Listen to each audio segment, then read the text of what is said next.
Hi class. I've started a new portrait of my grandmother, and this time I'm using a process that involves grisaille, which is a layering process that is something done by the old masters during the Renaissance. And you start out with a black and white work and then gradually change it into color. Sometimes it's not black and white, sometimes it's a underpainting that is done in oil paint in browns. So you take one color of brown and you dilute it and add to it to get your different range of a monochromatic brown underpainting. So we're going to talk about that a little bit, and we're going to look at some of my process.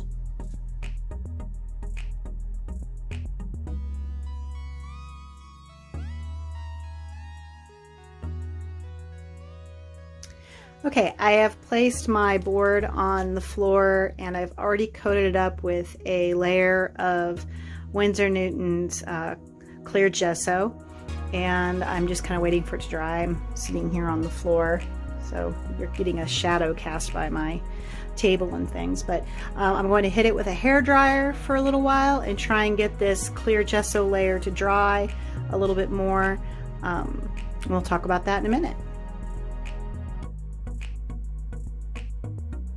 Okay, so a second ago we talked about the grisaille method of painting a black and white version of your painting as an underpainting. It can also be done as a painting by itself, but that's how it's spelled.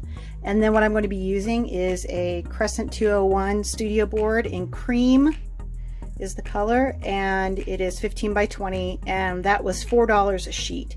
So to give you an idea of the thickness, it's really thick.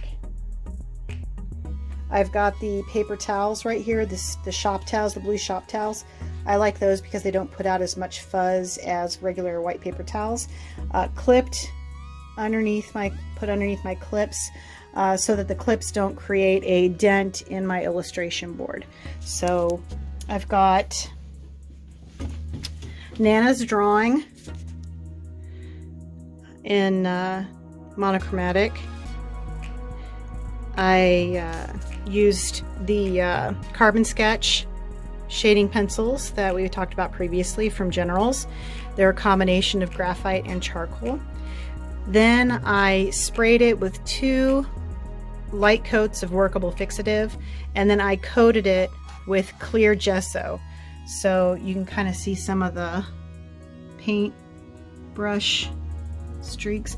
I did get a little bit of movement of my carbon sketch pencil even after I'd sprayed it with 2 light layers of fixative. That might have been because it was workable fixative.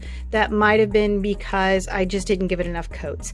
And it seemed to only happen in my darkest areas where I had the most pencil down. So up here, I didn't get any smearing, so that's good.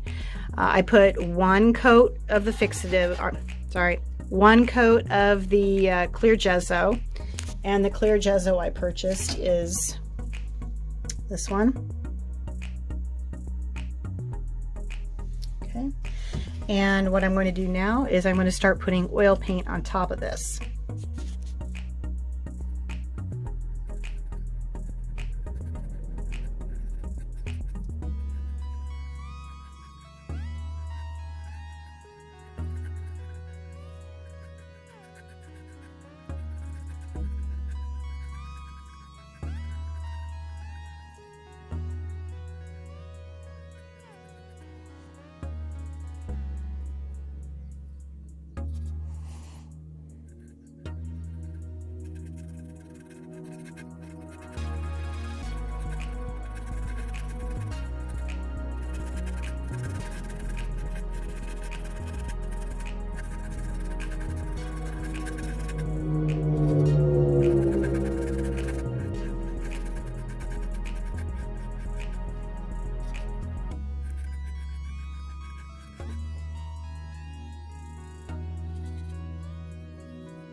So far I've worked in a thin layer underneath. You can see there's my image up there on my iPad where I've strapped it to my easel.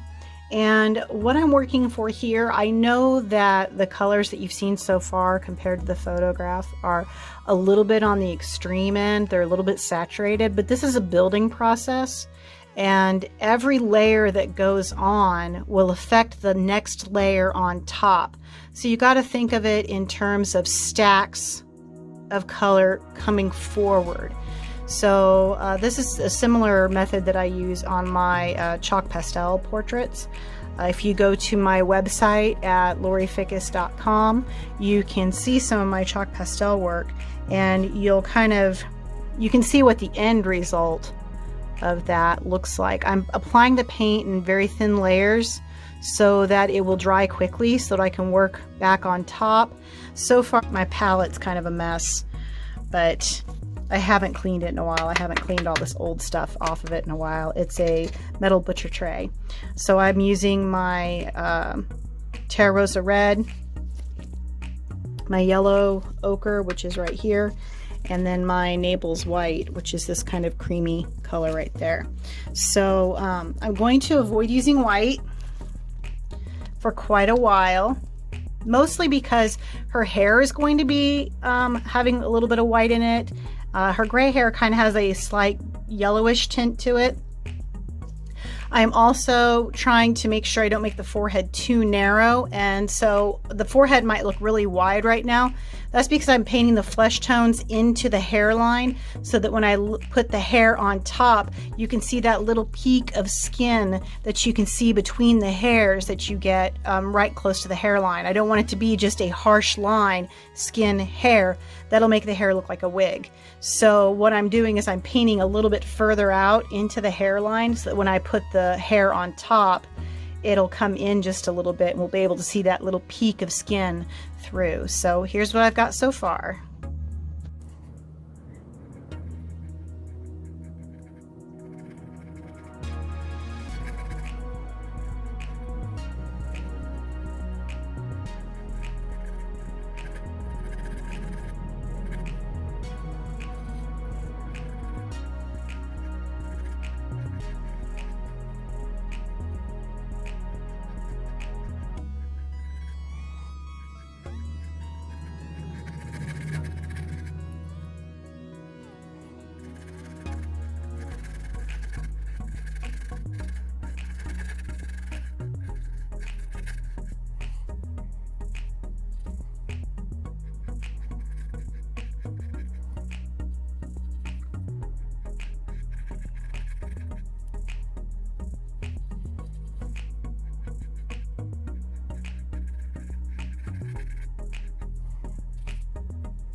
Okay, I took a little break and I'm back now, and I took a break to clean up my palette. I just couldn't stand it being that dirty, so I cleaned up my metal palette. Usually how I do that is I take, I keep my turpentine or my paint thinner, which is usually, I like to get this brand. It's odorless, and you can take it and put a thin layer of it all over your palette and then let it sit for a minute or two, and then you can scrape off the old paint, or you can use the cheap way. And I went out to the barn, used some gasoline, and clean it off with gasoline and paper towels. So it's had a chance to thoroughly air off. I've got my limited palette going right here. And part of my limited palette, I've got it on a piece of cardboard. Number one, to make cleanup easier. Number two, it does leach a little bit of the oil out, give me more pure pigment. So I keep calling it Naples white in my earlier clips. This is actually called Naples yellow. The tube looks like this. Naples yellow. And then I've got my yellow ochre, my Terra Rosa red, my burnt umber, and my ultramarine blue. This is a limited palette. A lot of times, especially, I can't remember if a Zorn palette has blue in it. Sometimes it might just have those. But a limited palette will give you a nice harmonious look to your color mixing. And right now I don't need all those super saturated, bright specialty colors yet. I'm not at that stage yet. That's for the top layers. So this is what I'm going to work with, and I'm going to get back to work. It's getting kind of warm in here. Getting a bit humid in here. I might have to open the door and deal with the wind noise and for my medium I have some oil right here, and a lot of people use linseed oil, they use walnut oil. I kind of like safflower oil. It does give kind of a golden look. Now the downside to that is it can make things look a little bit yellowish. I've also got some refined linseed oil, so I mixed them together. I believe you can tell by my bottle, there's a whole lot more linseed oil. I think it's 2 to 1 linseed to safflower oil. So this is going to be my medium. I'm not using anything quick dry like Liquin or anything like that, or Galgid. I'm just going to work with, just let it dry on its own. So let me grab the 2 brushes that I was using earlier. I'm using a number 2 rounded brush and a filbert that is also a 2.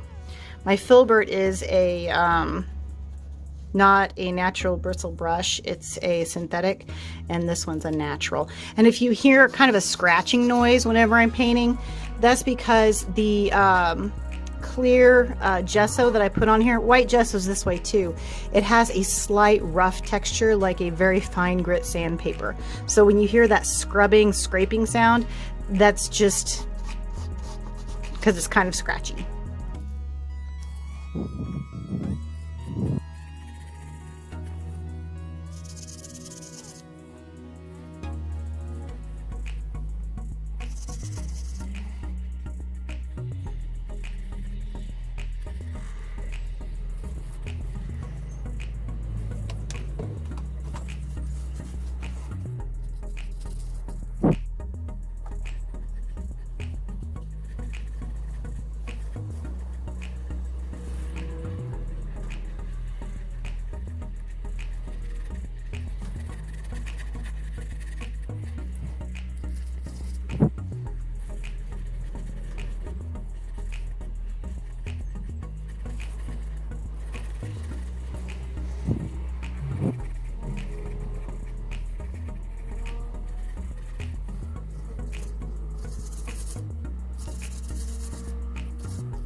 Okay, we are going to be working on bringing up the colors slightly in the next layer.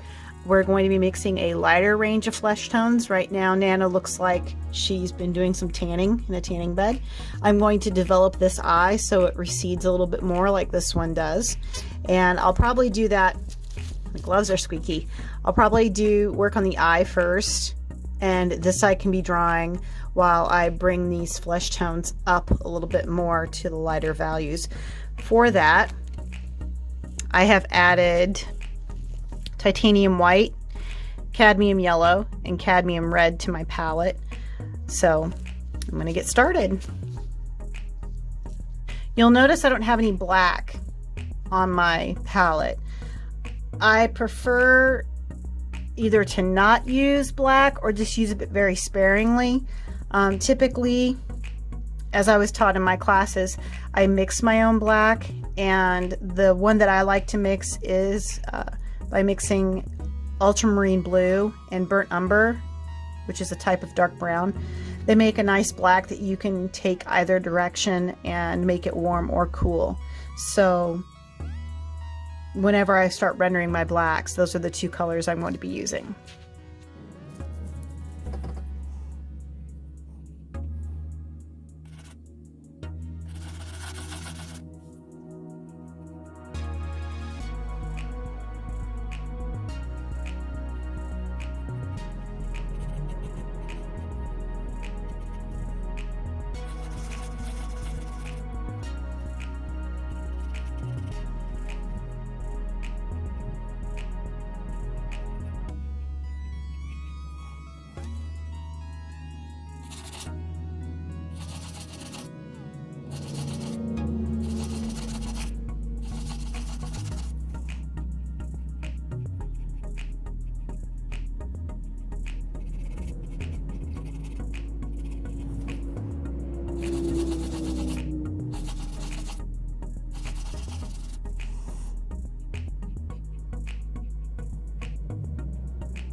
It's really pouring outside. It's been raining here for like 2 days. I've had a hard time getting across the very wet yard to come out to the studio. Plus it was really hot yesterday and I had to call it quits. I'm working on continuing with the contouring of the different features of her face, getting the creases and the highlights and everything to look three-dimensional. I'm still using sets of small brushes. So I've got my small brushes. My filbert is looking a little worse for wear. I ordered another filbert earlier today, so we'll see how long that takes to come in, since I really can't get to the art supply store and get them. So we're just going to keep on going.